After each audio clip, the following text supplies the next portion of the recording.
Hello everyone, how are you? I hope each and one of us absolutely good. My name is Manish चौथली और आज हम हमारे प्यारे से क्लास में पढ़ने जा रहे हैं। कौन सा चैप्टर पढ़ने जा रहे हैं? केमिस्ट्री का चैप्टर नंबर 2। पिछला चैप्टर हमने सिंथेटिक फाइबर पढ़ा था, सिंथेटिक फाइबर्स के बारे में, और ये चैप्टर है मेटल नॉन मेटल्स। तो इसमें क्या पढ़ने जाए? फिजिकल प्रॉपर्टीज पढ़ेंगे पहले मेटल नॉन मेटल्स की। कुछ फैक्ट्स पे जानेंगे। तो मरकरी और ब्रोमीन है ना, वो रूम टेम्परेचर पे लिक्विड स्टेट में होते हैं। मरकरी और ब्रोमीन लिक्विड स्टेट पे होते हैं रूम टेम्परेचर पे।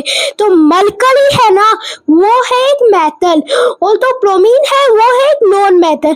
तो ये दोनों क्या होते हैं? रूम टेम्परेचर पे क्या होते हैं? लिक्विड स्टेट में रहते हैं ना, सॉलिड नहीं होते, लिक्विड स्टेट में रहते हैं ना, गैसियस लिक्विड स्टेट में रहते हैं। ये फन फैक्ट फैक्ट है। तो हम properties, physical properties and exception और फैक्ट्स पढ़ेंगे मेटल नॉन मेटल के। तो मेटल्स क्या क्या होंगे अब पढ़ने जा रहे हैं जिस चीज के बारे में। तो ये तो बेसिक है, उसके एग्जाम्पल तो जानेंगे ही ना। पढ़ने से पहले एग्जाम्पल तो पता होने चाहिए। तो एग्जाम्पल क्या क्या है? मेटल के एग्जाम्पल है sodium, potassium, lithium, calcium, zinc, magnesium, cold, platinum, silver and etcetera. ये कुछ मेटल के एग्जाम्पल है। अब नॉन मेटल के hydrogen, oxygen, fluorine, chlorine, nitrogen, ये तो एग्जाम्पल है ना। ये रूम टेम्परेचर मतलब 25 डिग्री सेल्सियस पे गैसियस फॉर्म में रहते हैं। कौन कौन से? Hydrogen, oxygen, fluorine, chlorine, nitrogen, ये। और फिर बताइए सल्फर, सेलेनियम, फास्फोरस, आयोडीन, ये क्या रहते हैं? सॉलिड रहते हैं रूम टेम्परेचर पे 25 डिग्री सेल्सियस पे। लिक्विड पे कौन से रहते हैं? ब्रोमीन और कार्बन। ब्रोमीन हमने बताया था फेंकता, और कार्बन भी रहता है। तो अब हम बताएंगे प्रॉपर्टीज।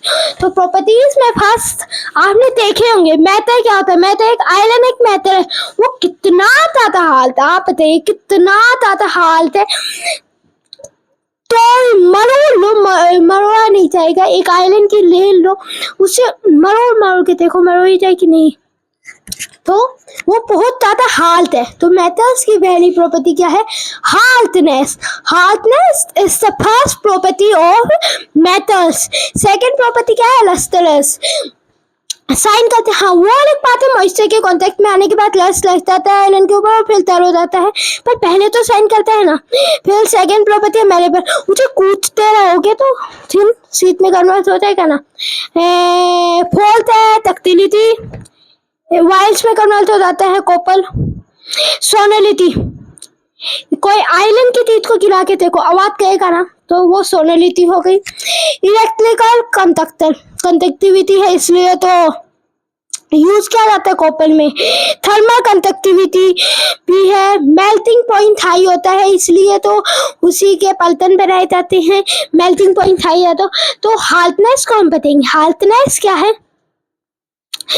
हार्डनेस क्या है? The resistance offered by a substance against cutting और स्क्लैटिंग। एक रेजिस्टेंस तो ऑफर किया जाए एक सब्सटेंस के द्वारा, उसे जब काटा जाए या खिसा जाए, और वो रेजिस्टेंस थे उसे हार्ड कहते हैं। कि मुझे काट नहीं सकते, मुझे स्क्रैच नहीं करने दूंगा भैया, ऐसे। तो हार्डनेस में मेटल्स में क्या आता है? मेटल्स हार्ड होते हैं। एक्सेप्शन है लिथियम, मरकरी, सोडियम और पोटेशियम। तो लिथियम, सोडियम, पोटेशियम ये नाइफ से भी कटते थे, इतने वो होते हैं। और मरकरी तो अपना रूम टेम्परेचर पे लिक्विड स्टेट में होता ही है। और तो नॉन मेटल टर्नरी सॉफ्ट होते हैं, इनका एग्जाम्पल है डायमंड।